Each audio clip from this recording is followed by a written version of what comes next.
നമസ്കാരം. മാസ്റ്ററിങ് എഡ്യൂടെക്കിലേക്ക് എല്ലാവർക്കും സ്വാഗതം.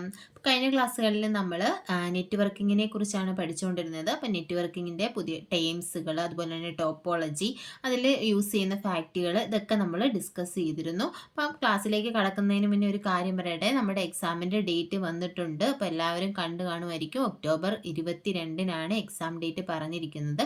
അതുപോലെ തന്നെ കൺഫർമേഷൻ കൊടുക്കാനുള്ള ഇത് പ്രൊഫൈലിൽ വന്നിട്ടുണ്ട്. അപ്പം എക്സാമിന് അപ്ലൈ ചെയ്ത് കൺഫർമേഷൻ കൊടുക്കാത്തവരെല്ലാവരും പെട്ടെന്ന് തന്നെ കൊടുക്കുക. അതുപോലെ തന്നെ ഇനി നമുക്ക് ഒരു 3 മാസം പോലും നമ്മുടെ മുന്നിലില്ല. പെട്ടെന്ന് തന്നെയാണ് എക്സാം വന്നിട്ടുള്ളത്.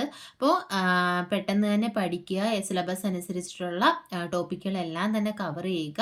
അപ്പം മെയിനായിട്ട് നമുക്ക് വരുന്നത് അറിയാമല്ലോ, നമുക്ക് GK 10 മാർക്കിന് കാണും, computer 40 mark, type writing 10 mark, അതുപോലെ തന്നെ ഇംഗ്ലീഷും മലയാളം 20 മാർക്ക് വീതം. അങ്ങനെ ആയിരിക്കാം പോർഷൻ വരുന്നത്. അപ്പോൾ സിലബസിലുള്ള നമ്മുടെ കമ്പ്യൂട്ടറും അതുപോലെ തന്നെ ടൈപ്പ് റൈറ്റിങ്ങും ആയിട്ട് റിലേറ്റ് ചെയ്തിട്ടുള്ള എല്ലാ ക്ലാസ്സുകളും നമ്മുടെ ചാനലിൽ അവൈലബിൾ ആണ്.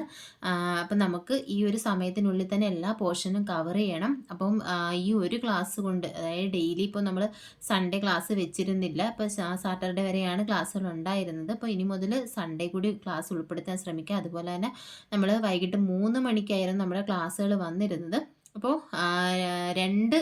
അതായത് ഒരു ദിവസം തന്നെ 2 ക്ലാസ്സുകൾ ഇൻക്ലൂഡ് ചെയ്താലേ മാക്സിമം പോർഷൻ കവർ ചെയ്ത് പ്രീവിയസ് ക്വസ്റ്റ്യനും കൂടി ഡിസ്കസ് ചെയ്യാൻ പറ്റത്തുള്ളൂ എന്നാണ് തോന്നുന്നത്. അപ്പോൾ നിങ്ങളുടെ അഭിപ്രായം പറയുക, എന്ത് വേണം എന്നുള്ളത്. ഞാനിപ്പോൾ ആലോചിക്കുന്നത് രാവിലെ ഒരു 10 മണി സമയത്ത് ഒരു ക്ലാസ്സും അതുപോലെ തന്നെ 3 മണിക്ക് ഒരു ക്ലാസ്സും ആ രീതിയിൽ അറേഞ്ച് ചെയ്യാമെന്നാണ് വിചാരിക്കുന്നത്. അതുപോലെ തന്നെ സൺഡേ ദിവസങ്ങളിൽ നമുക്ക് ആ ഒരു ആഴ്ചയിൽ പഠിച്ച കാര്യങ്ങളുടെ പ്രീവിയസ് ക്വസ്റ്റ്യനും കൂടി ഡിസ്കസ് ചെയ്ത് പോവാം. പിന്നെ ലാസ്റ്റിൽ നമുക്ക് പോർഷൻ എല്ലാം കവർ ചെയ്തതിന് ശേഷം പ്രീവിയസ് ക്വസ്റ്റ്യൻസ് മാത്രം ഡിസ്കസ് ചെയ്യാന്നുള്ള രീതിയിലാണ് ഉദ്ദേശിച്ചിരിക്കുന്നത്. അപ്പോൾ നിങ്ങളുടെ അഭിപ്രായം എന്താണെന്ന് വെച്ചാൽ അതുകൂടി പറയുക. അപ്പം ഇത് ഡിസ്കസ് ചെയ്യാതെ മുന്നോട്ട് പോകാൻ പറ്റത്തില്ല, അതുകൊണ്ടാണ് ഇത്രയും ഒരു കാര്യം പറഞ്ഞത്. ഇനി നമുക്ക് സമയം കളയേണ്ട, ക്ലാസ്സിലേക്ക് പോകാം.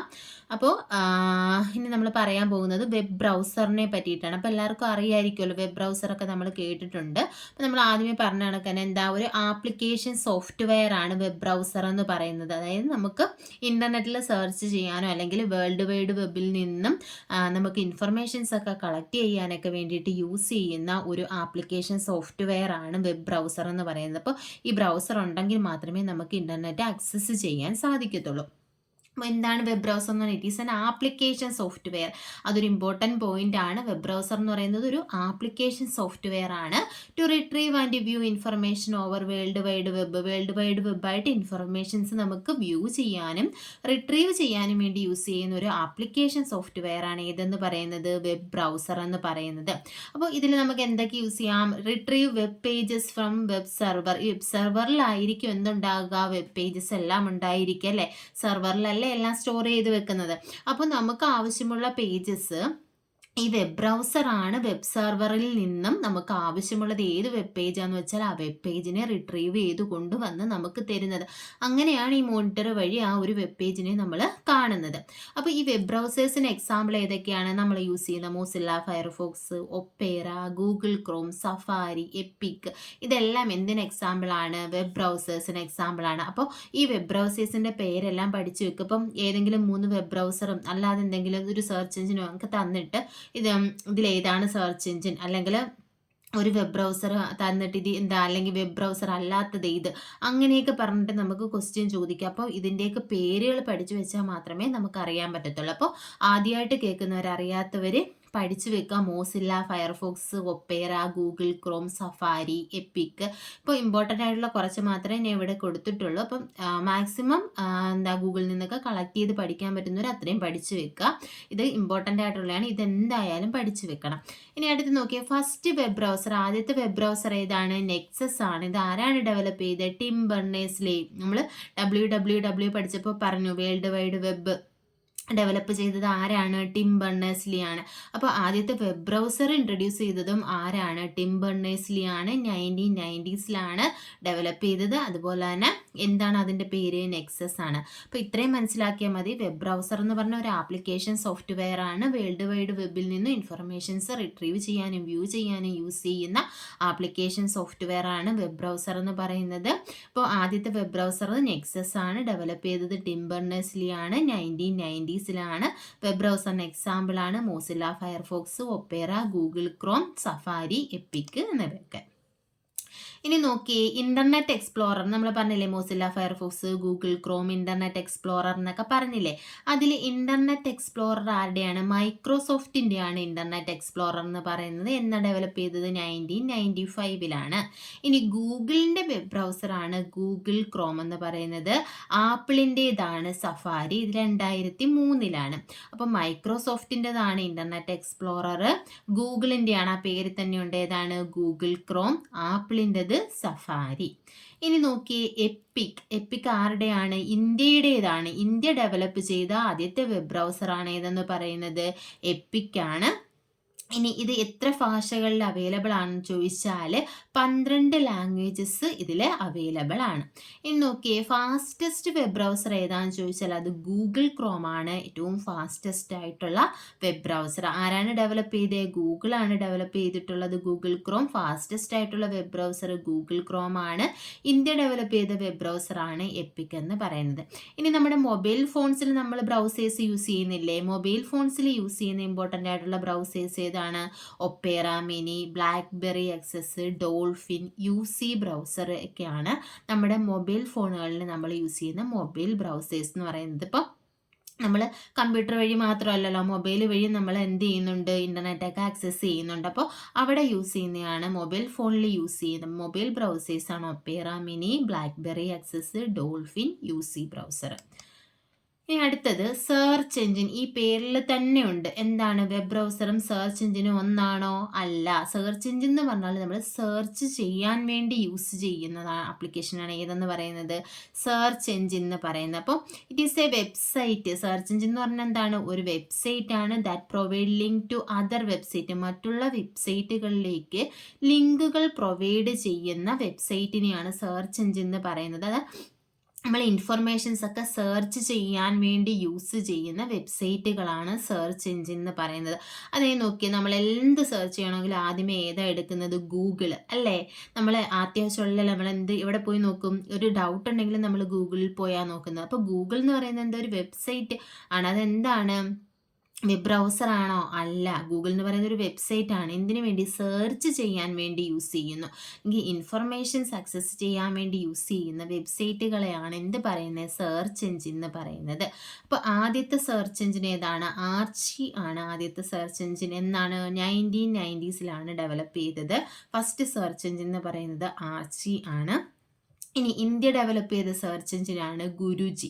അപ്പം ഇന്ത്യ ഡെവലപ്പ് ചെയ്ത സെർച്ച് എഞ്ചിൻ ഏതാണ്? ഗുരുജി ആണ്.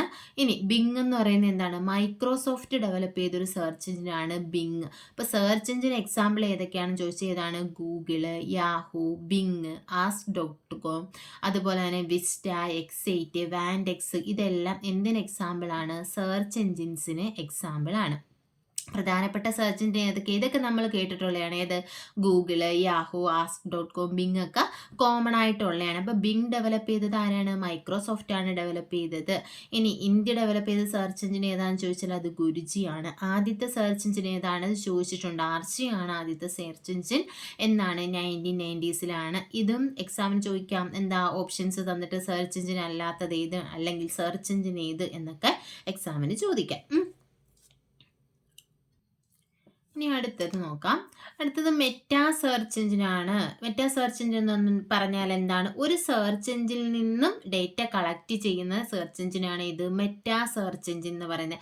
Search engine that collect result from other search engines. മറ്റ് സെർച്ച് എഞ്ചിനിൽ നിന്നും റിസൾട്ട് അല്ലെങ്കിൽ ഡേറ്റ കളക്ട് ചെയ്യുന്ന സെർച്ച് എഞ്ചിൻസിനെയാണ് മെറ്റാ സെർച്ച് എഞ്ചിൻസ് അറിയപ്പെടുന്നത്.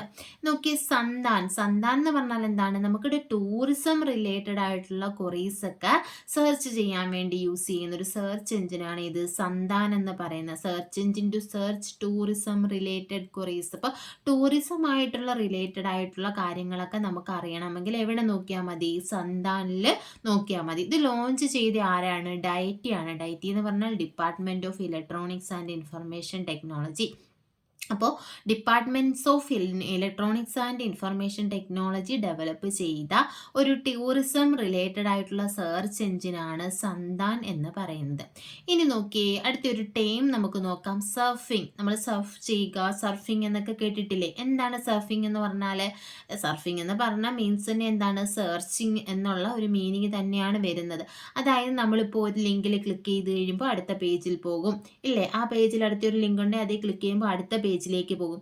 ഇങ്ങനെ ഒരു പേജിൽ നിന്ന് മറ്റൊരു പേജിലേക്ക് ഈ മൂവ് ചെയ്യുന്ന ആ ഒരു പ്രോസസ്സിനെയാണ് എന്ത് പറയുന്നത്? സർഫിംഗ് എന്ന് പറയുന്നത്. ഇപ്പോൾ ഈ കമ്പ്യൂട്ടർ അല്ലെങ്കിൽ ഇൻ്റർനെറ്റുമായിട്ട് റിലേറ്റ് ചെയ്തിട്ടുള്ള ഇങ്ങനെയുള്ള ടേംസ് എല്ലാം ഇമ്പോർട്ടൻ്റ് ആണ്. അത് നോട്ട് ചെയ്ത് തന്നെ പഠിക്കുക. ഇപ്പോൾ സർഫിംഗ് എന്ന് പറഞ്ഞാൽ എന്താ? Process of move from one page to another. ഒരു പേജിൽ നിന്ന് മറ്റൊരു പേജിലേക്ക് മൂവ് ചെയ്യുന്ന ആ ഒരു പ്രോസസ്സ്. ഇപ്പോൾ ഇത്രയും ഓർത്താൽ മതി, ഇൻ്റർനെറ്റിൽ കയറി കഴിഞ്ഞാൽ ഫുള്ള് ലിങ്ക് ആയിരിക്കും. അപ്പോൾ ഒരു ലിങ്ക് ക്ലിക്ക് ചെയ്താൽ മറ്റൊരു പേജിലേക്കായിരിക്കും പോകുന്നത്. ആ പേജിലും കാണും കുറേ ലിങ്ക്സ്. അതിലൊരു ലിങ്ക് ക്ലിക്ക് ചെയ്താൽ അടുത്ത പേജിലേക്ക് പോകും ഇല്ലേ? അപ്പം നമ്മളിങ്ങനെ സെർച്ച് ചെയ്ത് പോവുകയാണ്. ആ ഒരു പ്രോസസ്സിനെയാണ് എന്ത് പറയുന്നത്? സർഫിംഗ് എന്ന് പറയുന്നത്. ഇനി നോക്കി, എന്താണ് സോഷ്യൽ നെറ്റ്വർക്കിംഗ്? നമ്മളെല്ലാവരും കേൾക്കുന്ന യൂസ് ചെയ്യുന്ന ഒരു വാക്കാണ് സോഷ്യൽ നെറ്റ്വർക്ക് അല്ലെങ്കിൽ സോഷ്യൽ നെറ്റ്വർക്കിംഗ് എന്ന് പറഞ്ഞാൽ എന്താ? സാമൂഹ്യ മാധ്യമം അല്ലേ? അങ്ങനെ എന്തോ ആണ് സോഷ്യൽ നെറ്റ്വർക്കിൻ്റെ മലയാളം എന്ന് പറയുന്നത്. ഇത് സമൂഹ മാധ്യമം അങ്ങനെ എന്തോ ആണ്. അപ്പോൾ സാമൂഹ്യ മാധ്യമം എന്ന് പറഞ്ഞാൽ എന്താണ്? നമുക്ക് നമ്മുടെ ഇൻട്രസ്റ്റുകൾ അല്ലെങ്കിൽ ആക്ടിവിറ്റീസ് ഇതൊക്കെ ഷെയർ ചെയ്യാനുള്ള ഒരു പ്ലാറ്റ്ഫോമാണ് സോഷ്യൽ നെറ്റ്വർക്കിംഗ് എന്ന് പറയുന്നത്. ഇപ്പോൾ നമ്മുടേതായ പേഴ്സണലായിട്ടുള്ള ഫോട്ടോസ് അല്ലെങ്കിൽ നമുക്ക് എന്തെങ്കിലും കാര്യങ്ങളെ പറ്റി അഭിപ്രായങ്ങൾ പറയുക, ഇതെല്ലാം നമുക്ക് ഷെയർ ചെയ്യാനുള്ള ഒരു പ്ലാറ്റ്ഫോം അല്ലെങ്കിൽ നെറ്റ്വർക്കിൽ അല്ലെങ്കിൽ വേൾഡ് വൈഡ് വെബായിട്ട് നമ്മളുടെ ഇങ്ങനെയുള്ള കാര്യങ്ങളൊക്കെ നമ്മൾ ഷെയർ ചെയ്യാൻ യൂസ് ചെയ്യുന്ന അങ്ങനെയുള്ള പ്ലാറ്റ്ഫോംസിനെയാണ് എന്ത് പറയുന്നത്? സോഷ്യൽ നെറ്റ്വർക്കിംഗ് എന്ന് പറയുന്നത്. അപ്പോൾ നോക്കിയേ, ഈ സോഷ്യൽ നെറ്റ്വർക്കിംഗ് എന്ന് പറഞ്ഞാൽ എന്താ? It is A web based platform. ഇതൊരു വെബ് ബേസ്ഡ് ആയിട്ടുള്ള ഒരു പ്ലാറ്റ്ഫോമാണ് ടു ബിൽഡ് സോഷ്യൽ നെറ്റ്വർക്ക്. എന്ത് ചെയ്യാൻ പറ്റും നമുക്ക്? സോഷ്യലായിട്ടൊരു നെറ്റ്വർക്ക് ബിൽഡ് ചെയ്യാൻ പറ്റും എമംഗ് പീപ്പിൾ. അതായത് ആളുകൾ തമ്മിൽ ഒരു ബന്ധം, ഒരു കണക്ഷൻ നമുക്ക് കൊണ്ടുവരാൻ പറ്റും. അവിടെ നമുക്ക് എന്ത് ചെയ്യാൻ പറ്റും? Having same interest activities and background എന്ന് അതായത് ഒരേ ഇൻട്രസ്റ്റ് ആക്ടിവിറ്റീസ് ബാക്ക്ഗ്രൗണ്ട് ഉള്ള ആൾക്കാരുമായിട്ടൊരു കണക്ഷൻ കൊണ്ടുവരാനും അവരുടെ ആശയങ്ങൾ അവിടെ ഷെയർ ചെയ്യാനും പറ്റുന്ന ഒരു പ്ലാറ്റ്ഫോമാണ് എന്തെന്ന് പറയുന്നത്? സോഷ്യൽ നെറ്റ്വർക്കിംഗ് എന്ന് പറയുന്നത്. അപ്പോൾ ഈ സോഷ്യൽ നെറ്റ്വർക്കിന് എക്സാമ്പിൾ ഏതൊക്കെയാണ്? ഫേസ്ബുക്ക് അല്ലേ? ഫേസ്ബുക്ക് നമ്മുടെ ഇന്നത്തെ കാലത്ത് എല്ലാ ആൾക്കാരും എന്ത് ചെയ്യുന്നുണ്ട്? ഫേസ്ബുക്ക് യൂസ് ചെയ്യുന്നുണ്ട് അല്ലേ? അവിടെ അവരുടേതായ ചിത്രങ്ങൾ പങ്കുവയ്ക്കുന്നുണ്ട്, ആശയങ്ങൾ പങ്കുവയ്ക്കുന്നുണ്ട്, കവിതകൾ പങ്കുവയ്ക്കുന്നുണ്ട്, പിന്നെ കഥകൾ പങ്കുവയ്ക്കുന്നുണ്ട് ഇല്ലേ? അപ്പോൾ അതിന് വേണ്ടിയിട്ടൊക്കെ യൂസ് ചെയ്യുന്ന ഒരു പ്ലാറ്റ്ഫോമാണ് സോഷ്യൽ നെറ്റ്വർക്കിംഗ്. ഇതിന് എക്സാമ്പിൾ എന്ന് പറയുന്നത് നമ്മുടെ Facebook, Twitter, WhatsApp, Google plus, Skype, Instagram, ഇതൊക്കെ എന്താണ്? ഓരോ സോഷ്യൽ നെറ്റ്വർക്കിംഗ് ആണ്. നോക്കിയേ, ഫേസ്ബുക്ക് ഓൺ ചെയ്ത മെസ്സേജിങ് ആപ്ലിക്കേഷൻ ഏതാണ്? വാട്സപ്പ് അല്ലേ? 2014 ഫേസ്ബുക്ക് എന്ത് ചെയ്തത്? ഈ വാട്സപ്പ് എന്ന് പറയുന്ന മെസ്സേജിങ് ആപ്ലിക്കേഷൻ സ്വന്തമാക്കിയത്. ഈ വാട്സപ്പിൻ്റെ ഫൗണ്ടർ ആരൊക്കെയാണ്? Jan Koum and Brian Acton. Important ആണ്, പലതവണ എക്സാമിന് ചോദിച്ചിട്ടുണ്ട്. 2 പേരും പഠിച്ചു വെക്കുക. വാട്സപ്പിൻ്റെ ഫൗണ്ടേഴ്സ് എന്ന് പറയുന്നത് Jan Koum and Brian Acton ആണ്. അപ്പോൾ വാട്സപ്പിൻ്റെ ഫൗണ്ടേഴ്സാണ് Jan Koum and Brian Acton. Jan Koum and Brian Acton ആണ് വാട്സപ്പിൻ്റെ ഫൗണ്ടേഴ്സ്. 2014 എന്താണ്? ഫേസ്ബുക്ക് വാട്സപ്പിനെ സ്വന്തമാക്കിയിട്ടുള്ളത്. അപ്പം ഫേസ്ബുക്ക് സ്വന്തമാക്കിയ മെസ്സേജിങ് ആപ്ലിക്കേഷൻ ഏതാണെന്ന് വെച്ചാൽ വാട്സപ്പ് ആണ്. ഇനി നോക്കിയേ, ഓർക്കുട്ട് ഒരു മെസ്സേജിങ് ആപ്ലിക്കേഷൻ ആണ്. ഓർക്കുട്ട് എന്ന് പറയുന്നത് അല്ലെങ്കിൽ ഒരു സോഷ്യൽ നെറ്റ്വർക്കിംഗ് ആപ്ലിക്കേഷൻ ആണ്. ഇത് ആരുടെ ആയിരുന്നു? ഗൂഗിളിൻ്റെ ആയിരുന്നു ഓർക്കുട്ട് എന്ന് പറയുന്നത്. ആദ്യകാലത്ത് 2014 ഇത് സ്റ്റോപ്പ് ചെയ്തു ഓർക്കുട്ട് എന്ന് പറയുന്നത്. ഇപ്പോൾ ഫേസ്ബുക്ക് പോലെ എല്ലാ ആൾക്കാരും 2014 മുന്നേ യൂസ് ചെയ്തിരുന്നതാണ് ഏതെന്ന് പറയുന്നത്? ഓർക്കുട്ട് എന്ന് പറയുന്നത്. ഇപ്പോൾ ഇന്നത്തെ ജനറേഷനിലുള്ളവർക്കായിരിക്കും ഈ ഓർക്കുട്ടിനെ പറ്റി കൂടുതൽ അറിഞ്ഞുകൂടാത്തത്. ഓർക്കുട്ട് ബെയ്ക്കുട്ടൻ എന്നങ്ങടെ ഇത് ഡെവലപ്പ് ചെയ്ത ആളുടെ പേര് ഓർക്കുട്ട് ബെയ്ക്കുട്ടൻ അങ്ങനെയാണ്. അപ്പോൾ ഓർക്കുട്ടാണ് എന്ത് ചെയ്തത്? ഗൂഗിള് ഡെവലപ്പ് ചെയ്ത ഇതായിരുന്നു ഓർക്കുട്ട് എന്ന് പറയുന്നത്. 2014 അത് സ്റ്റോപ്പ് ചെയ്തു. പിന്നെ SMS in the world of internet എന്നറിയപ്പെടുന്നത് ഏതാണ്? ട്വിറ്റർ ആണ്. ട്വിറ്റർ ഡെവലപ്പ് ചെയ്ത ആരാണ്? ജാക്ക് ഡോസി ആണ് ട്വിറ്റർ ഡെവലപ്പ് ചെയ്തത്. അതും പഠിക്കുക. ട്വിറ്റർ ഡെവലപ്പ് ചെയ്തത് ജാക്ക് ഡോസി ആണ്. ഇനി നമ്മൾ ഈ ട്വിറ്ററിൽ പോസ്റ്റ് ചെയ്യുന്ന മെസ്സേജസിനെ അറിയപ്പെടുന്ന പേര് ട്വീറ്റ്സ് എന്നാണ്. എന്നാണ്. ഇതും ഇമ്പോർട്ടൻ്റ് ആണ്. അപ്പം ട്വിറ്ററിൽ പോസ്റ്റ് ചെയ്യുന്ന മെസ്സേജസിനെ അറിയപ്പെടുന്നത് ട്വീറ്റ്സ് എന്നാണ്. നോക്കി അടുത്തൊരു ടൈം നോക്കിയേ, ബ്ലോഗ് അല്ലെങ്കിൽ വെബ് ലോഗ് അല്ലെങ്കിൽ ബ്ലോഗ് എന്ന് പറഞ്ഞാൽ എന്താണ്?